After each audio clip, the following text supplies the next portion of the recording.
Hello and welcome to episode 392 of the Thinking LSAT podcast. I'm Ben Olson. With me is Nathan Fox. We're the co-founders of LSATdemon.com and the LSAT Demon Daily podcast. If you want to be LSAT famous, you can share news and ask questions on our website. That's thinkinglsat.com. This is going to air on Monday, March 6th. A few days later, Nathan, you're going to be doing a free class. Oh, I'm going to be there as well. This is the parents' night. Special guest. Yeah. So this is Thursday, March 9th, 4 p.m. Pacific, 7 p.m. Eastern. If you have any parent who doesn't understand this process, which I'm assuming is going to apply to most of you, and they're interested in your law school journey, please have them come to this class. They can sign up at lsat.link/Nathan. But both of us will be there, and we're going to explain exactly how you can go to law school for free. You know, I think it's a nice thing you can do for your parents, potentially. Like, I don't know, if you're like me, you might struggle sometimes to connect to your family. And, you know, your folks, I'm sure they want to be proud of you. And this is an opportunity for them to, you know, be involved in you going to law school. And yeah, they're going to learn a lot of stuff about the process. You might both learn stuff about the process that you don't currently know. Namely, I mean, most importantly, I think we're going to talk about two things. The LSAT's just huge importance in law school admissions. And two, the price that you could pay or not pay to go to law school. And we're not talking about a few $1,000s. We're talking about hundreds of thousands of dollars. Yeah. Literally. Yeah. That people don't really know this. Law schools certainly don't talk about it, but it's possible to go to law schools, even top law schools, for free. Yep. $0, not $55,000 a year annual tuition for 3 years. $0. That's what we really want to talk about with your folks. Yeah. I mean, and your parents may or may not be planning to help you with law school expenses. My parents did. They helped a little bit. So even if they're planning to help just a little bit, they may end up helping you a lot more by really understanding this process and seeing how they could save thousands of dollars and you could save thousands of dollars. So when is that? That's this Thursday, March 9th at 4 p.m. Pacific, 7 p.m. Eastern. Go to lsat.link/Nathan. You can also just go to lsatdemon.com if you create a free account there and then click on classes. You'll see it. Awesome. Let's jump in. We have this New York LSAC law forum coming up. We wanted to talk to the audience. Just put it on your calendar. Save the date. Friday, okay. October 13th, Saturday, October 14th. Yeah. Ben and I are planning to be in New York City, coinciding with the New York Law School Admission Council Law School Forum. So there's going to be tons of schools. LSAC will be there, and we're going to be there. We don't have any details about that yet. We do need a venue. So if you have any kind of a connection it's in Manhattan, right? Where is this thing again? It's at the Hilton, I think. There's probably like 10 Hiltons in the city. Yeah, I know. It's not super helpful. It's just what I remember. New York Hilton Midtown. Okay. 1335 Avenue of the Americas. Ben and I will be there teaching some sort of a class. Well, I guess we're going to start with just like a meetup, huh? Listener, student meetup Friday night. Yeah. Yeah. And then Saturday, we're going to do a class. Me, Ben, yep.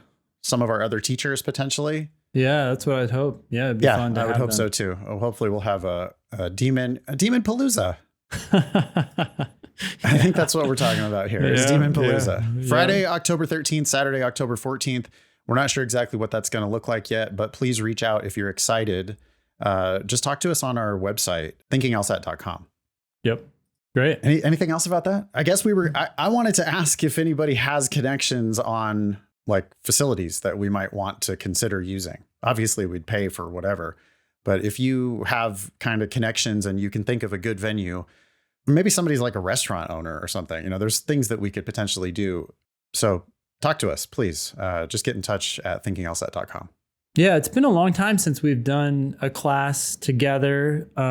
We've done them all over the place, Vegas, New York, Chicago. But boy, it's fun to do these classes in New York and to meet people in person and just like hang out and then do live classes. Yeah. Chris, Demon teacher Chris, was raving about his experience in Houston, Texas last weekend. He did the junior jumpstart program with Cleo over there. Yeah. And what did he say? He said, he was acknowledging that it was our first live class or like in-person class since COVID. And he said, there's something truly magical about watching students appreciate for the first time how simple the LSAT can be. It was a very humbling and moving experience. I have those moments in Zoom classes as well. But it is nice to get together with some fellow humans in the flesh once in a while. Yeah. Yeah. So we'll be in New York. It'll be fun. Yep. All right. This first email here is from David. The subject is taking a step back to leap farther. Good morning, Ben and Nathan. I've been listening to both of your podcasts for a while now and have recently started prepping for the test. I scored a 166 on my diagnostic, which I think is pretty good. I hope to end up in a top law school in New York City and not pay for it. I want to work my way up to at least a 175 plus. However, I find that since I've slowed down on the test, although I am way more accurate, I'm not finishing nearly as many questions, leading to lower scores. Should I worry about this, or have you seen students naturally speed up as they study more? Thank you for everything, especially the bonus grammar class included with every podcast. Okay. Wow. Yeah. 166 on your diagnostic is fucking amazing. I expect you to get into the 170s. 175 plus does not seem unreasonable at all. And yes, you will naturally speed up as you study more. What do you want to say to that? Yeah. 166 is not pretty good. 166 is goddamn good. Yeah. It's possible there, because it's only one data point, you do have to remember that your diagnostic could have been lucky or unlucky. When I see a 166 diagnostic, it's sort of easy to presume luckiness there, right? If we talk about, because the base rate of the population, people aren't going to be scoring that high on average. And so it's kind of an unexpectedly high score. So maybe it was an unexpectedly high score for you, David, on that diagnostic. So you're now saying, well, I'm way more accurate, but I'm not finishing nearly as many questions, leading to lower scores. That makes me just think that maybe you got lucky a bit on your diagnostic. Not that you got 10 points lucky on your diagnostic, but someone, starting around 160 or 162 that's a strong but not uncommon diagnostic, right? But that same person, if that's really their average ability, they could easily score plus or minus 5 points, right? Putting a 166 well within range of somebody who was just slightly lucky on the diagnostic. I really don't want David to get this idea that, oh no, that strategy doesn't work for me. Slowing down doesn't work. I hope that he's feeling how good it feels to answer questions correctly, right? To learn that you can be accurate. Yeah. Hopefully he's feeling some strength in that. Yeah. And then from there, of course, he'll go faster. Yeah. By learning to disrespect the answer choices. I was really noticing in my double black diamond class yesterday, as I was doing a bunch of explanations, I really don't read the entirety of most answer choices. I read a few words of most answer choices. Yeah. And that comes from slowing down, because I have to really be confident in what the argument said and what the question's asking, or what the passage said and what the question's asking, to make these good, strong predictions, because then I can tell when answer choices are just completely meandering. You got to watch out, Ben, for those meandering answer choices. You've noticed them, I'm sure, where it's like it kind of goes over here and then it goes over there. And then it's like saying all the words from the passage, so it's like giving you these, it's like, well, no, I'm totally talking about the right thing that I'm supposed to be talking about. And they're just leading you on in these various directions, just toying with you. Yeah. And you've got to learn that, like, that first clause, if it's not going in the direction of a correct answer, then, and many times it's already explicitly wrong in just a few words. Yeah. Well, and I want to use the word that you just used. You said confident. When you're confident in the passage and you're confident in your prediction, that can help you eliminate answer choices. But there's also confidence in the wrongness of a certain direction that an answer is going. And that confidence comes from understanding the test more and more. There are so many wrong answers where 3 words in, 4 words in, I am 100% confident that that is wrong. And I am done. And people are like, wait, hold on. Sorry. I really thought this was the answer because, and so not only did they debate this answer, they read the entire thing, right? Yeah. Like they probably read the entire thing 3 times. Yeah. Cause they're like, wait, is that it? Or is it this other one? And they're getting caught up on the other bullshit that's in the answer. Yeah. When the first 4 words said, if X is true. And you're like, nope. And it's like, wait a second. I need to know what happens if X is false. Yeah. Yeah. Or the other way around. Whatever it is. It's like, whatever it is. There are many times where those first few words are like, well, I don't care what you say after that. Yep. And people are like, wait, what? But are you saying that every time an answer starts with if, it's going to be wrong? It's like, no, you don't understand the test. No. You need to understand everything that's going on. And then I can help you understand why that is a problem in this case. And if you understand that, then you're going to understand why that kind of problem, which may or may not have to do with if-then statements or whatever, is going to appear in other cases. But that comes from understanding when you get questions wrong. So that's you're on the right path, David, and everyone else needs to get on that path. They need to focus on accuracy, and they need to 100% focus on understanding every question that they miss. Yeah, just stop thinking about speed, David, because the place where we're going is effortless speed. Like, the people who are really good at this, they make it look easy, not hard. Because it's easy for them. Right. That is what I'm saying, is that we're making it easy for ourselves. Yeah. But not by thinking ever about speed, because the second we start thinking about speed, then now we're going to make it hard. It's just going to be too hard to digest all of it. You're just shoveling too much into your mouth without enough time to chew. It's just not going to work.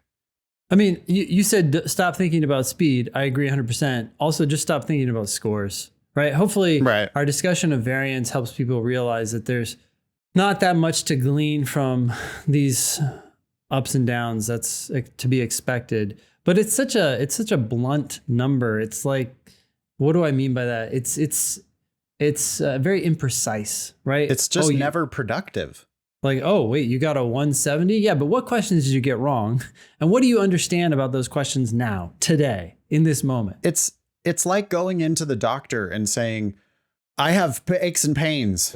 Exactly. Yeah, that's exactly what it is. It's like, okay, but where and how long and what did you do? And yeah, let's get more specific. I just don't feel good, doc. Like, help me out. In David's case, it's like, boy, feeling pretty good mostly. Yeah. With the 166, Yeah. Yeah. But then I slowed down, and then I am answering. I have what did he say? Way higher accuracy, something like that. Way more accurate. I am way more accurate. I'm way more accurate, but I'm feeling a little worse. Mm-hmm. We can't diagnose you from the just top level. We have to look at, well, what is it that's bothering you? Yeah. Specifically. Yep. Complaining about your overall health isn't going to do it. You got to be like, no, I'm pretty sure I tore something right here in my arm. I heard it pop. I have pain when I do this. And, the equivalent of that is this question that I missed. Yep. I think David's doing great. I think David's going to kill it. Yeah. Keep us posted. Let us know what happens.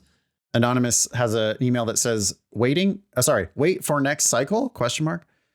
Hi guys, I'm a senior debating whether to apply this cycle. Nope. February. What are you talking about? I don't, yeah. The answer to that question is no, because it's like, do you have your final LSAT? And I just know that this person doesn't. Yeah. So if you don't have your final LSAT, then it's a waste of time for us to talk about application cycles. Yeah. You should decide when to apply after you're done with the LSAT. Yep.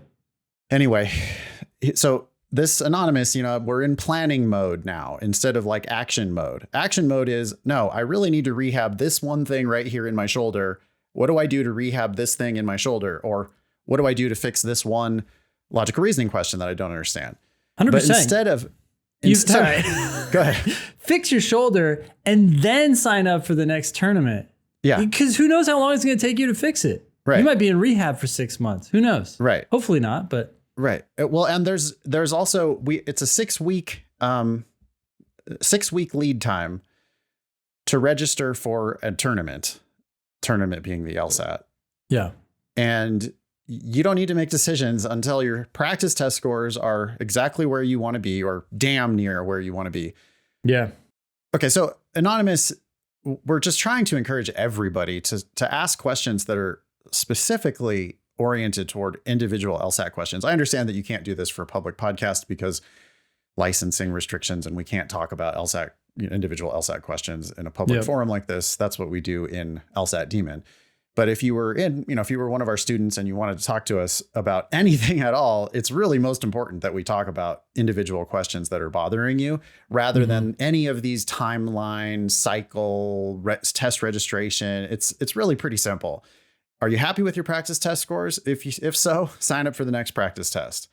And then the only other decision is, if you're thinking about applications, it's, are you happy with your official LSAT on record? Mm-hmm. Yeah. Okay. Is it the beginning of the application cycle? Yeah. Okay. Then you can apply. And the beginning of the application cycle is in September. Yep. But if you're not ready at the beginning of the application cycle, then we're not and you're only going to be ready when you're done with the LSAT. So it's an unanswerable question. Should I apply this cycle? You shouldn't be thinking along those lines. Ideally. Yeah. Okay. I've taken the LSAT 3 times, a 159 canceled, a 164 and a 166, and have been PTing in the 169 to 172 range. I have a 3.6 GPA. I got a 4.1 my first 3 semesters, transferred, and got around a 3.2 to a 3.4 but it has increased to a 3.7-ish in the last 2 semesters. Interesting. Since transferring, I haven't joined any clubs and I have no extracurriculars. That doesn't matter very much, except for some part-time jobs. LSD Law and your scholarship predictor indicate that I should receive a full ride at my in-state school ranked 30th.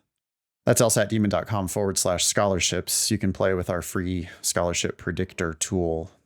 My goal is big law, and it has a 16% rate, which seems risky. Okay, so he's saying that 16% of the people that go to his in-state school ranked 30th end up getting big law jobs. That's what it sounds like. That's pretty harsh, man. Like, if you're going to get a big law job, you got to go pretty high. I mean, or you've got to really kill it at a small school. Yeah, you got to be in the top of your class to be considered. And that could be better in some cases than being in the middle of your class at some other school. But yeah, 16%, that's a low probability. You got to think about what's happening here, right? This is a winnowing process where they're just like, this is the big law firms that get paid big money to litigate like ginormous shit, and they're filtering to get the true killers. So you go to a mid-ranked school, a 30th ranked school. I think we should probably refer to those as a regional school. It's not like you're going to go there and then write your ticket all around the globe like you would from Harvard Law School, right? Yeah. They do have big law placement. but only 16% of their school is going to get those big law jobs. This is going to be a whole bunch of really smart, really hardworking people. Tons of them are wanting to get into big law because that's where the money is.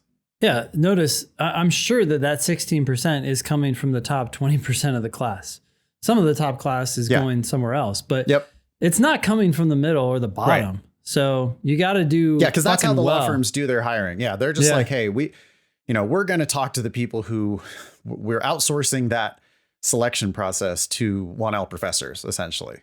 Yep. I mean, they're still going to interview the shit out of you and all that, but why would they waste time on someone who has a 3.2, right? They're not going to do that. It's just, they have to filter through hundreds of applications per firm. So. Yeah. And look, anonymous, right? You have a 3.6 right now. I don't know. Law school is probably only going to get harder when it comes to GPA. Yeah, I wonder why you're not getting perfect grades. The big law killers, mostly they got really good grades in college. Yeah. Can you do that now? Just drop the LSAT. Focus on your 3.7. Get it up to a 4.0 this semester, right now. Yeah, I was talking about checklist stuff earlier, but LSAT is actually not the first thing in our GLAD process. No. The first thing is GPA. You're still an undergrad. You have some rehabilitation that needs to happen on your GPA. And keep in mind, you're not just doing that to get into a law school. Granted, that will help you, but you're doing it to prove to yourself that you can get a 4.0 in undergrad, increasing your chances of maintaining a high GPA in law school. You could also send a ton of emails and make phone calls and go visit people in person. Can you get any of these old grades changed for whatever reason? Because your GPA is not looking like a big law GPA. Anyway, my goal is big law, and this school has only a 16% rate. Mm-hmm. But I'm pretty debt averse, so the full ride seems enticing. Now, that's not an offer that's actually on the table yet. You haven't applied yet, but our predictors are saying, yeah, you should probably get a full ride at that school. Mm-hmm. Based on the number of full rides they give out and the LSAT and GPA of the incoming class. If I waited, I would try to work at the public defender's office, volunteer places, and grind to hopefully get a 3.9 this semester. I feel like I could do better on the real test, but I haven't gotten near my PTs. Well, because you're still improving. I mean, you're underperforming your PT range. Yeah. As you continue to that just means you're getting better at the test. So maybe I'm deluding myself. Please help. Love you and thank you. I mean, maybe the numbers have changed since Anonymous wrote in, but I put in 166 and a 3.6 into the estimator, and I'm not seeing any full rides for any schools that are ranked 30. URM? Try that. Okay. That does make a full ride for Ohio State if Anonymous is a URM. And that's ranked 30th? Yep. So if that's what we're talking about here is Ohio State, and if Ohio State sends 16% of their class into big law, I don't know. What's the real advice here is the same advice that we would give to anybody else, right? You need to get straight A's from this point forward. And if you can, you need to get some of those prior grades, the bad ones, scrubbed from your record or rehabilitated in some way. Not everybody can do that, but you can ask. And they sometimes say yes. Better GPA would help you a lot. And if you're still taking classes, wait, you're hoping for a 3.9 this semester? I almost missed that part. What do you mean you're hoping for a 3.9? Well, Anonymous does say if I waited, I would try to work at the public defender's office, volunteer places, and grind to hopefully get a 3.9 this semester. If you wait, which is what you should do, don't do the defender's office. Don't volunteer places. Yeah. Grind and get a 4.0 or the best you can get. I mean, do the best you can. I read a quote today that I don't agree with, but there is a kernel of truth in it. You're shaking your head. This person is about to make a real bad mistake. They're just clearly trying to rush into a cycle that they have no business being in. You got to take this process more seriously. You're rushing into this and you're doing everything shitty slightly, no, not to say that you're doing a shitty job of life. I don't mean to say that at all, but you're for high end, big law, legal standards, you're doing more than you can capably do with perfection. And you need to be showing, you got to just be demonstrating excellence. And you're saying that you're going to, if you take a semester off, you might be able to get a 3.9. Whoa. Okay. You definitely need to take a semester off, and let's make that a 4.0. Yeah. Don't do any of this other stuff. So including the LSAT. Yeah. Stop studying for the LSAT. If you can't get a 4.0, what are you doing? What are you doing? Go ahead. Anyways, this is the quote that popped up. Okay. Again, I don't agree with it, but there's some truth here, and I think it applies to Anonymous. The quote was, "You can do anything, but you can't do everything." Yep. And I don't agree that people can do anything. There are a lot of things people cannot do, but I think the point is valuable, right? Anonymous, you can do almost anything, but you can't do everything, and you're trying to do everything. Do one thing and kick fucking ass at it. Get your grades as high as you can. Don't worry about anything else. Then we can talk about the LSAT. Yeah, between now and graduation, which I assume is this May. I mean, I also lost sight of the fact that Anonymous was actually asking about applying this cycle, as in apply February 28th for this year, which is like wildly late. I mean, you're months late. Yeah. And you're not even done yet. So no, you're months late of late. I mean, this cycle, that ship has sailed. Yeah. Next cycle is actually not necessarily your best bet, but you've got a couple more attempts between now and September. And if you're capable of doing both school and LSAT at once, but you should start with the school. And if you can't get straight A's right now, then you should not be studying for the LSAT. Yep. So get straight A's right now. If you can do that, then you can study some LSAT at the same time. This summer, I think you just immediately, as soon as you graduate, finish your final classes, dive into the LSAT. And if you get your scores solidly up into the 170s, then you could use those precious 2 remaining attempts that you have for the LSAT. Yeah. But yeah, you've done a lot of things so far that we wouldn't have done. I don't know if somebody's pushing you into this. It's not a good plan. Come to our parents' night, by the way. We talked about it at the top of the show. That's March 9th, 4 p.m. Pacific, 7 p.m. Eastern. You just need an LSAT Demon free account. But we're going to talk about all that application cycle stuff. And sounds like you and maybe your support crew need to hear it. Yeah. Thanks for writing in. This next email is from Madison. She says, "Hello, I'm wondering if you would be able to provide any advice on my LSAT issue. Currently, when I take time sections individually, 1 a day, my accuracy varies around 75 to 85%. However, when I take the entire test, my accuracy drops to about 50 to 65% for each section. Is this normal? Do you have any advice on how to bring my accuracy on practice tests to reflect my time section scores? Is it possible this is just test anxiety, or is it likely a different issue?" 2 things that I would be guessing.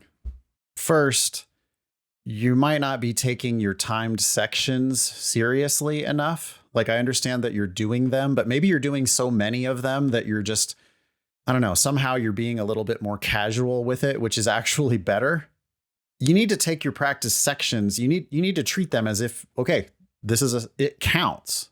Doesn't it sound maybe like Madison is not combining her sections together and then figuring out an LSAT score? Yeah, and the 1 a day did stick out to me as well. It almost feels like she's pulling on the slot machine. Like, let's do 3 a week, Madison. 1 of each type. And take them seriously. Like, you're going to combine the 3 sections together and get an LSAT score. And that's a practice test. So you're going to take your practice sections seriously, presumably the way you're going to take the real test seriously.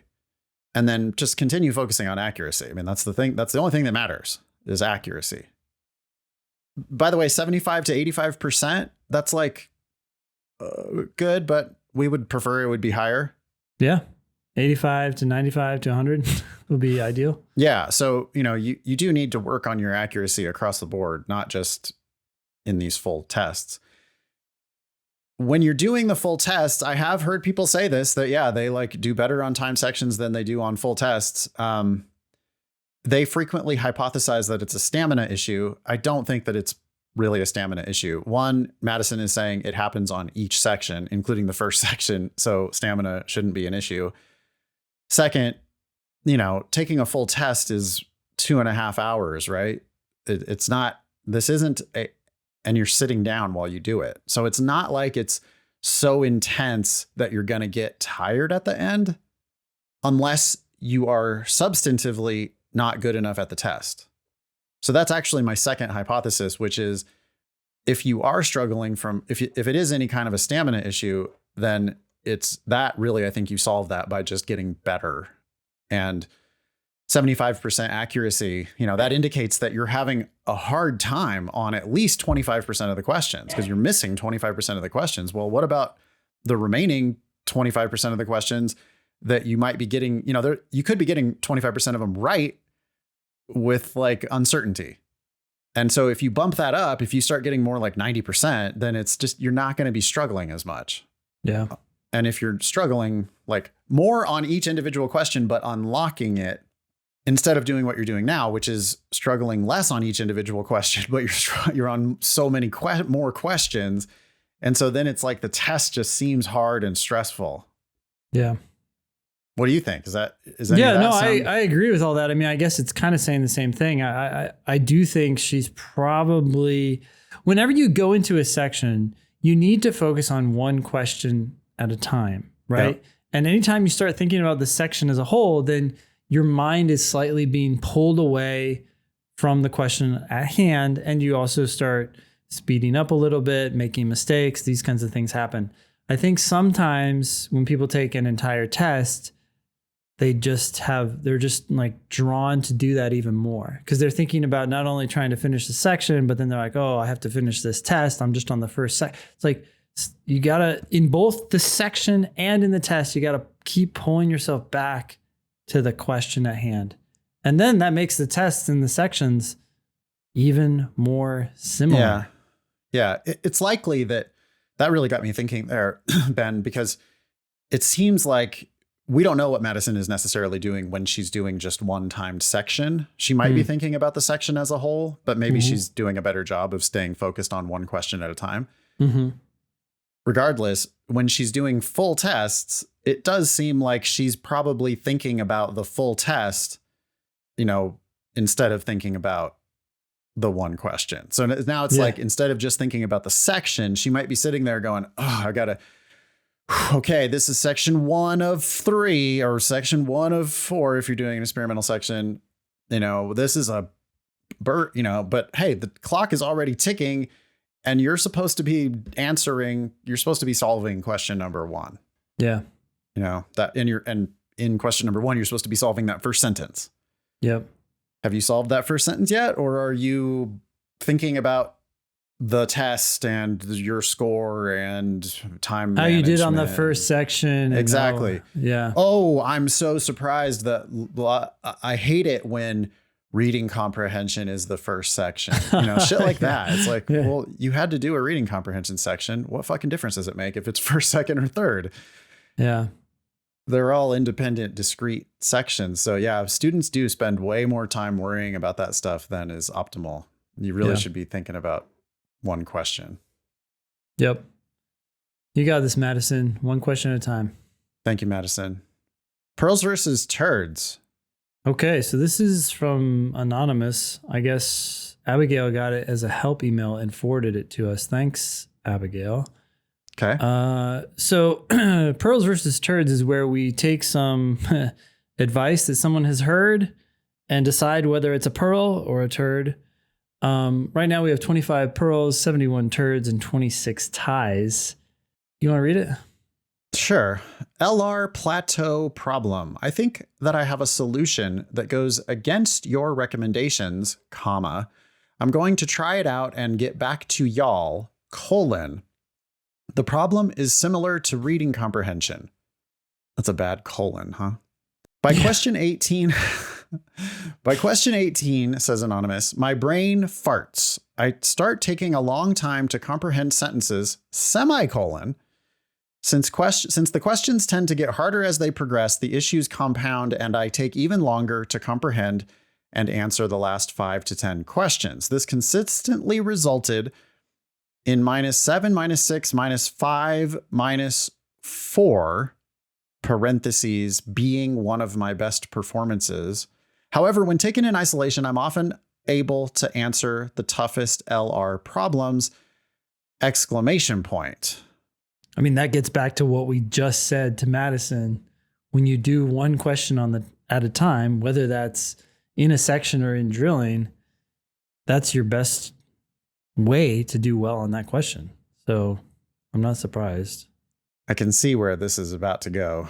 They're going to start at the end or something? Is that what Today on practice test J, which is the June 2007 test, in the second logical reasoning section, I answered 13 questions and then jumped to the last one. Ben's laughing. I did not have brain fog by this time and was able to focus the right amount of energy on these questions. I worked my way backwards, and when the brain fog hit, I was around question 16 or 17. This didn't stress me out, however, because I knew that the next 5 questions were likely easier than the ones before. I only missed 1 question out of 25, which is an all-time high for me. Additionally, I finished with time left over. I will let you know how this pans out in the future. For reference, the first LR section score was a 20 out of 25, where brain fog hit around question 13 or 14. 4 of my 5 incorrect answers were on questions 15 and beyond, because that's where the harder questions are. In the second logical reasoning section, I got question 17 incorrect right when the brain fog hit. Like this whole brain fog thing, this is a very natural human tendency, right? To come up with some story as to explain why certain phenomena are happening. It's circular reasoning. But it's not brain fog. You missed that one. You struggled with that one. Maybe you weren't prepared. Maybe you just didn't read it correctly. Maybe it's just a real hard question. This limited, you have been improving. That's the thing I want to stress. On your previous sections, you got -7, -6, -5, -4. And then on this one, you got -1. That looks like someone who is prepping for the LSAT. You're learning. You're getting better at the LSAT. Also, the June test. I mean, I know you kind of hate this sort of thing, Nathan, but I feel like that's one of the easier tests. I don't know why. It's always one I've questioned why they released that one. Gives people that like particular one. Yeah, the games are easy. The reading comp is easy. Well, everything about it's fucking easy. Possible even that Anonymous had seen some of those questions in the past. I mean, they're all over my books and they're all over everybody's LSAT prep stuff because they're one of the only ones that we can talk about for free in licensing. I don't know that happened for sure, but that could have been a contributing factor. I don't know. My grand hypothesis is you've been studying, you're improving. That one data point does not indicate that this is a better strategy. I think it's a terrible strategy. I think that if you're going to run out of time, you're going to be running out of time on easier questions instead of harder questions, which is dumb. Even if you don't run out of time, as far as energy management goes, you got to stop just having this possibility. Oh, brain fog. Yep. That was brain fog on that one. That hit me. Yeah. Your Honor, the reason why I did not make that claim in my brief is due to brain fog. Yeah. I typically hit it around 3/4 through my briefs. I don't know. Yeah. So I understand that I'm facing a motion for summary judgment because I failed to allege a claim that is necessary in order to pursue my nonetheless, the brain fog is why I don't know. It's just, stop. That's not a thing. Read more carefully, answer the questions correctly. This is lawyer shit. Yeah. I mean, and look, Anonymous said here, when taken in isolation, I am often able to answer the toughest LR problems. Exclamation point. So is everyone else. Yeah. So just do that as you go through the section. When you get to your brain fog questions, just answer that one question. I think that's where you start thinking about this stuff. You're like, oh, this is where brain fog comes in. I got these other questions Anonymous coming. is closely monitoring their brain weather. Mm-hmm. You know? Yeah. We got brain fog moving in off the coast, starting around minute 20 or whatever. It's like, all right, look, what question are you supposed to be answering right now? Yeah. Yep. Exactly. It's we need to return to the task at hand. Anyway, that's a turd. You know, even if it works out for you, Anonymous, it's still a turd because if you're capable of finishing the section and answering them all correctly, or here all but one, you are also going to be capable of doing that just in order. And you're going to want to do that generally in order. Why would you do the easier ones first? If you're trying to ensure that you're going to get the most points out of the section, you should try to do the easier ones first. And they're roughly in order, increasing order of difficulty. So any of this start at the end or skip to the end, any of that shit is like, well, on average, you're skipping toward harder questions. So do you really want to do harder questions right now, given the fact that you might run out of time for whatever reason? No, you don't want to do harder questions right now. You would prefer to run out of time on those harder questions. By the way, there's like a little bit of a related myth that the last question in the section is always easy. Mm-hmm.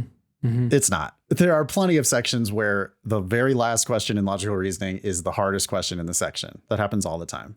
Well, just stop thinking about all that stuff. Exactly. Right? Just like go 1 right. through 25. Good luck. Right. Yeah. We do the questions in order. Yeah. Yeah. All right. This next email here is also from Anonymous. The subject is Cornell is no place to be depressed. Ooh. Okay. This is for you. All right, great.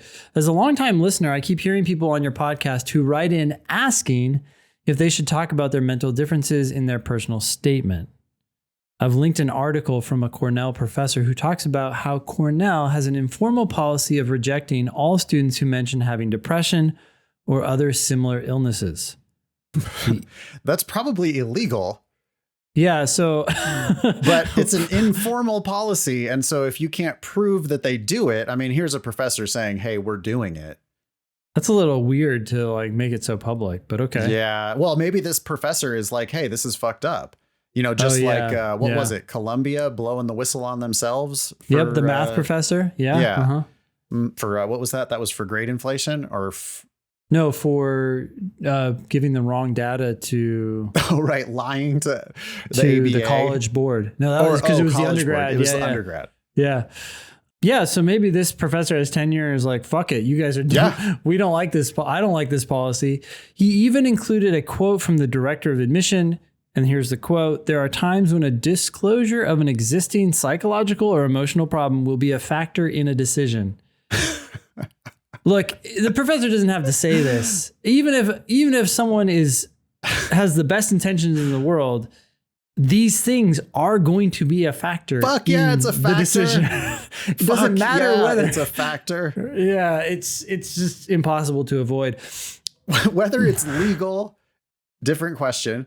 Whether it's moral, totally different question. Whether it's real, fucking obvious, of course.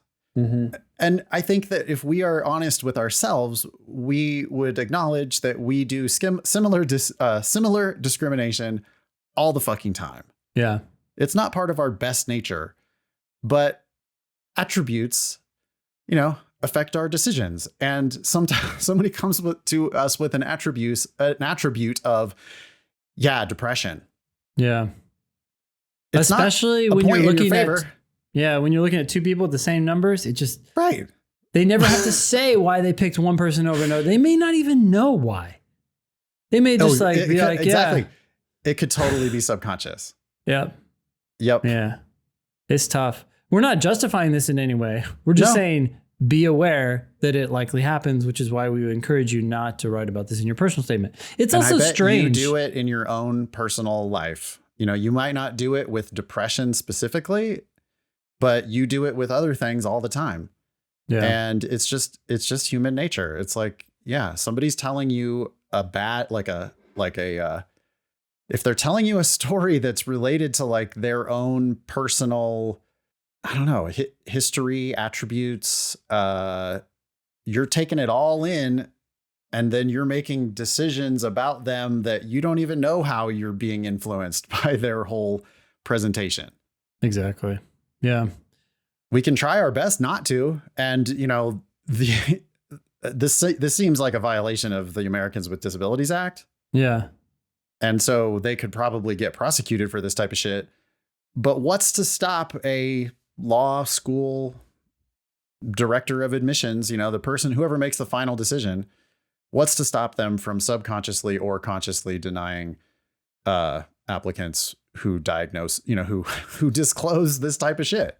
And doing it in secret. I mean, you could just, right? Like, oh, you get pushed back, it's illegal, whatever. So then you just, that's why they keep saying the system is a holistic, not just for this, but for so many other reasons. So they can make decisions without much oversight. Ben, you've had difficult students in the past, probably not as often as I have because you're a little easier to get along with. I've had difficult students in the past, and it's only honest to acknowledge that of the difficult students that I've had, where it's like people have disrupted the classroom environment, like really not followed along with what I'm trying, like people that have been bad for the experience of their fellow students. Mm-hmm. I'm just stating a fact when I say that if I think back to the students that were really problematic, I know that they had mental health problems. Like these are, it's like I could think of 3 of them off the top of my head that are like, and it's sad, right? It's unfortunate, but these are people who I know they disclosed to me that they had some cognitive difference or challenges or whatever you want to call it. I didn't care. They're in my class. I'm going to treat them like a normal student. That's just, I'm about the LSAT, like let's get to work. But yeah, those students were like, they caused problems in the classroom that were not conducive to like running a productive class. And over time, I might learn a bias against people who disclose that type of thing. Yeah. If I was a law school, I'm sure that or an undergraduate school, I'm pretty sure that the people who have the biggest, like the school shooters or whatever, those are people who have psychological and emotional problems. I'm not saying everyone with psychological and emotional problems is a school shooter. No. I am saying that like it's apparently a problem that's growing exponentially. The number of undergrads that matriculate to some undergrad school, some university with a mental health challenge is something like 40% these days. It's crazy. I'm sure diagnoses have gone through the roof partially because of people wanting to game the test prep system or get extra time and special preferences in their classes. And, it's a free for all.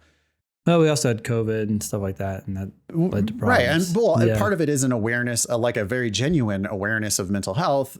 Yeah. That people are just, we're more open about it. And like, I've been treated for depression. I'm not ashamed to talk about depression. Mm-hmm. But like, if I was going for a job interview, I wouldn't talk about my depression. Yeah. Well, I also don't see how it's an argument in your favor. Right. I mean, let's just get back to, okay, you're writing a personal statement to introduce yourself. What's your elevator pitch? Is it, I had depression for 6 years, or I think they want to argue that they overcame it, or they're trying to explain some negative part of their past. But you can talk about anything in your past. Let's talk about things you did well. Let's focus on that. Well, let's see the photograph of you at the top of Mount Everest instead of the arduous mountain you had to climb Mount Everest, right? It's just like, this is an elevator pitch here. So did you make it or did you not make it? And if you did make it, then I want to hear about the good, tell me the things that are the best about you. Yeah. But I don't think your struggle to get there. It's like people are trying to at once acknowledge their bad grades in undergrad or acknowledge their bad LSAT by talking about this like obstacle that they've had to overcome. And then it all just comes off as this whole, just a big bundle of like negativity, Yeah. It's like a plea for sympathy instead of no, I'm going to come be a killer at your school. Yeah, and if you dig deeper, you'd find out that I had some challenges, but I overcame them and I'm successful. But I didn't talk about those things because I don't need to, because I am successful, and that's what I want to be, and that's what I'm going to focus on going forward. It's certainly not, dishonest in any way to leave that type of thing out of your story when you're applying to law schools or applying for a job. Nope. Anonymous ends with a question here, which I think we've thoroughly answered. While this article was talking about undergrad admissions at Cornell, do you think this type of policy is widespread among law schools? Yes, or very likely. Maybe not this policy, like this informal policy, but at least something like it is happening. Okay. Enough of that. Cool. Yeah. So this next one here is from Braden. It's you. Demon team. I foolishly applied this cycle with a subpar LSAT score and have gone back to studying with the Demon since applying. I've increased my score by 20 points in 4 months. I plan on making it at least a 26-point increase by the time I take my next official test. Okay, so, obviously that means shooting for 170 or something and started at a 144. Okay. I was wondering what I need to do to withdraw my applications, parentheses, both denials / waitlists and acceptances. Do I need to take action, or is letting them expire and not doing anything appropriate? Thank you for your time and all that you do as the Demon team. Hail the Demon! ! Braden. Eric put a quick note here suggesting, send a quick email to the admissions committee. The school may not respond, but they will withdraw your app. Include your LSAC number in the email. So that's what you do if you need to, for some reason, withdraw your application. Do you need to withdraw your application, though? Probably no, I don't not. think. No, if you don't do anything, they're going to eventually just be like, okay, bye. You can do what they do. Yeah. Which is just ignore it entirely. Yeah. If they put you on the wait list, they're probably never going to tell you, oh, now we're officially denying you. You're just going to be on the wait list. Yep. And then school's going to start. Yeah. You're like, oh, okay, I guess that was a no. Thanks. Yeah.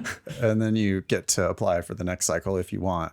Mm-hmm. If you've gotten accepted, I guess there's a situation where you might need to withdraw that application in order to get a scholarship from some other school. Mm. They'll tell you though, right? You can only accept one offer. Mm-hmm. And when you accept that offer, there might be a stipulation that you withdraw all your other acceptances at other schools. Mm-hmm. Quick email seems like it does it. Anything more for Braden? Yeah. I'm glad you're doing it. Hey, you could Burn do the nothing. boats, right? Yeah, there's something powerful in sending that email, because now you've committed your future self to this path. So you don't get tempted by these schools coming back to you with, oh, hey, we got you in at $10,000 off. And you're like, oh, maybe. No. I went back just today, somebody canceled. They were going to get our prestigious assistant associate librarian scholarship and it's $20,000 a year. You seem like the perfect fit given your credentials and your impressive application. Exactly. And then you might, your future self in a moment of weakness might decide, fuck it. I'll just take that. Yeah. So burn the boats and just withdraw, just send all those emails and you're done. That's what Ben Olson would do. This next one is from Perry. Subject is April or wait. Hi, Ben and Nathan. Currently I have a 157 flex from the January 2021 and a 3.8 for UGPA. Okay, well, the flex is the same as the LSAT. So you have a 157 LSAT and you have a 3.84 UGPA. I decided to work instead of pay for law school, but ultimately I have decided it is something I want to pursue. I started studying again in January but after discovering the podcast a few weeks ago, I have bought into the Demon's style and mission. I've worked through most of the free stuff and I have started doing the 1 hour a day plan in basic. My plan was originally to take the June, August, September, and October to take as many as possible for the 2024 admission cycle. I recently realized that my 157 does not count towards my 5 attempts, so I could take April even if I am not as prepared. My goal is to go, I like where Perry's head's at mostly. I mean, it seems like if you are going to make any kind of a plan, I would prefer, again, to go back to the advice that we gave to somebody up above. It's like, just decide whether but he is thinking thoughtfully here If you're gonna make this cycle, look, you want to expend all your tests before doing so. There is something a little bit weird about it though. Like you're kind of wasting the April test if you're not prepared for it, right? And maybe it's better to take 4 and then still have one shot. Just so that you have the backup to the backup, so that October isn't the last possible attempt. Yeah. Just so that well, I always have one more. You can always delay one more cycle and take the test if you can't get ready by October, which is why I think we always tell people, make sure you're ready and then you take the test. And then once you get your score, then you look at applying. Perry continues, my goal is to go on a full ride to a school in the Rocky Mountain region. So I think a 165 could open up some of those doors. You think it could? Why don't you take a look at the scholarship estimator? That being said, should I use an attempt in April or stick to my plan and take in June? I don't care about timelines as much, Perry. I'd much rather you just kill it. Do you have a 157? Was that close to your diagnostic? Like you have the potential to get in the 170s maybe? I don't know. There's a lot of unknowns here. We expect that most people are going to improve by 10 points or more in LSAT Demon. And frequently we get 15, 20, 25, even 30 point improvements. Yeah. Settling for a 165 doesn't seem, it seems like you could probably do better. Yeah. Ultimately, I think it probably doesn't matter very much. Perry's working hard at the LSAT, clearly. Perry's going to study, progressively through June, August, September, October tests if necessary. Whether you take April or not, I don't really care. I don't think I can make both arguments. Yeah, because it's easy to say, I lean toward firing the bullet. You've been studying for a long time. You know you're going to apply this cycle for sure. Why not just see how it goes? But on the other hand, I do understand Ben's argument of like, well, but maybe the October test will be less stressful if there's one more bullet there to be fired after, maybe. Last email from, again, from Anonymous. Hi, Ben and Nathan. Oh, it says score decreasing is the subject. Hi, Ben and Nathan. I've been using the Demon Live for just over a month. I started out with a diagnostic of 150, and after 2 weeks of drilling and timed sections, I scored a 165. Okay, great. 15-point improvement right off the bat after 2 weeks. Okay. I'm confident that I can score into the 170s, but feel like I'm going backward now. My last 2 PTs have been 159 and 156. On time sections and PTs, LG has remained -1, -2. LR is hit or miss. -1, -2, or -7 to -10. And RC is bad, -7 to -14. I have a few questions. 1, should I be worried that my score is decreasing, or is that just part of the process? Go ahead, Ben. Yes, it's definitely just part of the process. Stop focusing on scores, start focusing on the questions you got wrong, and just try to understand why you missed the ones you missed. And I don't want you to be so focused on your scores that you get a 165, a 159, a 156, and then you panic and take another test just to see if you can get a 160 or something.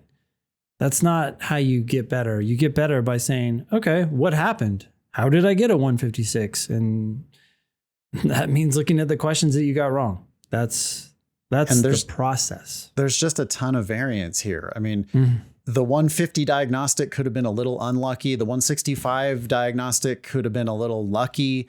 Yeah. The 159 and the 156 seem like they're right in the middle of your range. I mean, this just looks like anybody's bell curve. The only difference is the order in which the data points pop up, but that doesn't really make any difference. That's just randomness. Your journey is related to understanding one more question today than you did yesterday, just figuring out one more mistake. Yeah. You got to let go of the scores. It's all just statsturbation. If you're not talking about an individual one mistake you've made, then it's basically just statsturbation, right? Yeah. Number 2, what can I do to address my inconsistencies in logical reasoning? Do I just not understand it as well as I think I do? Or is that normal early on? It's both. You don't understand it as well as you think you do, and that's normal early on. Yeah, it looks to me like you're a -5. Mm-hmm. but that's going to sometimes be -1 and sometimes it's going to be -10. And that's just because as a -5, there are 5 that you can't solve. And there are probably another 5 that you sometimes random, with a little bit of variance. I think 50/50s are a good example, right? If there's 5 that you straight up miss, there's 5 that you're getting right. All 10 of those could have just basically been 50/50s. Yeah. And so sometimes, hey, I got -1 on the section. Damn, I really understand this stuff. But other times, -10, I don't understand any of it. But all it's been is just your luck on your coin flips, essentially. Yeah. It's funny because these two questions they have the same answer. What do you do? Stop focusing on your score. Stop focusing on your score. Focus on the individual questions that you got wrong and just learn from them. Just keep coming back to one question learning. at a time. Yeah. And we don't care about the variance. We just don't really care about these statistics. -1 for a section is a statistic. -10 for a section is a statistic. Each individual one of those mistakes is something that we can actually learn from. And that's the only thing we should be talking about ultimately. Number 3, something about reading comp doesn't click. Again, Anonymous said -7 to -14. Okay. I know it's, quote, easy and the answers are all in the passage, but even when I slow down and think I understand the passage, I rarely score 100%. That's as in drilling, just doing one passage at a time, rarely scoring 100%. What can I do in addition to slowing down when reading to make sure I comprehend everything I read? Okay, well, it may not necessarily be what you need to do while you're doing the passage. It may need to be after you're done. And you said you didn't get 100% correct, right? So again, why not? Go back and read the passage and read the answer and try to figure out what you misunderstood.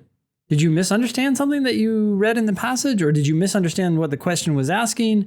Or did you misunderstand what one of the answer choices was saying? Or figure some that out. combination of those 3 things, probably in some cases. Yeah. We're giving you the same answer for all these questions. I guess I want to dig in a little bit to this in addition to slowing down comment, because it's not that slowing down is a goal in itself, right? We're not telling you, you for sure. Oh, you only went too fast. Do 2 passages. We don't care as long as you get them right. We don't care whether you went fast or slow. We just want you to get them right. And if someone says I finished the section early, sorry, go ahead. If they finish the section early, we're like, oh, why are you doing that? And they're like, yeah, I got 100% correct. It's like, okay, cool. Have a great day. Yeah.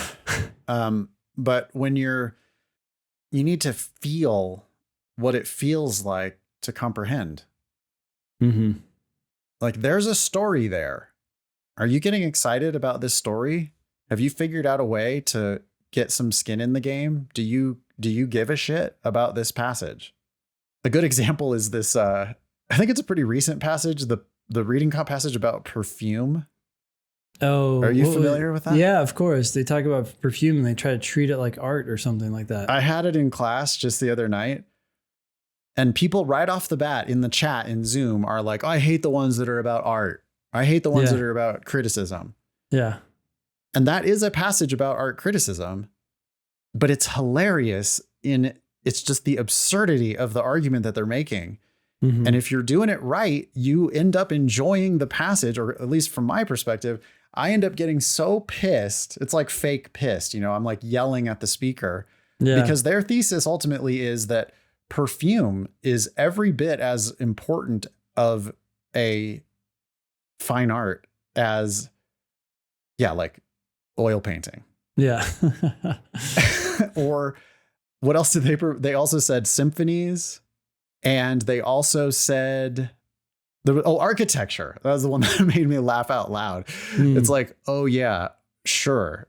Yeah. This masterpiece of perfume, that's as good as the Empire State Building. Yeah.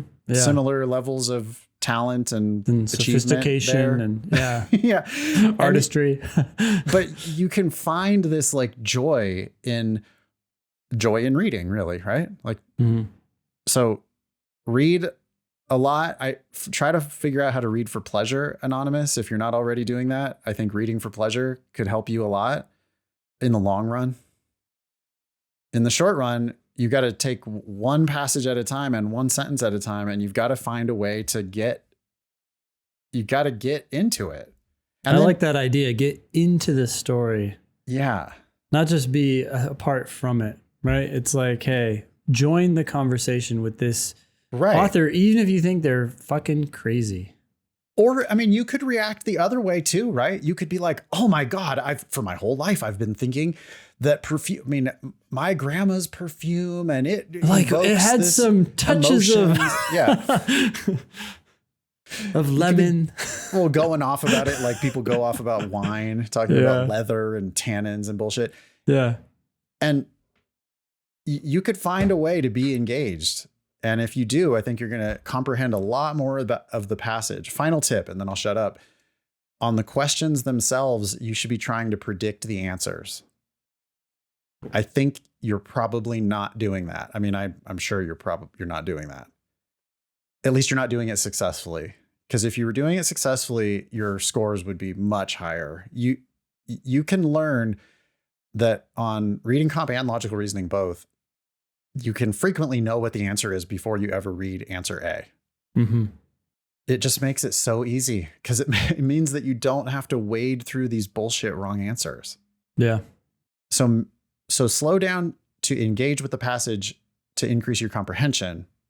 Slow down to predict answers, not just try to go slow, but instead slow down so that you can see if you can predict these answers before you ever read them. Mm-hmm. That's my final thoughts. Sounds good. Thanks for writing in, Anonymous. Be LSAT famous. Please ask questions or share news with us at thinkinglsat.com. If you have questions about the LSAT Demon, you can email help@lsatdemon.com. You can also check out our other podcast, LSAT Demon Daily. That was episode 392 of the Thinking LSAT podcast. Thanks all y'all for listening. Nice knowing you. Don't pay for law school.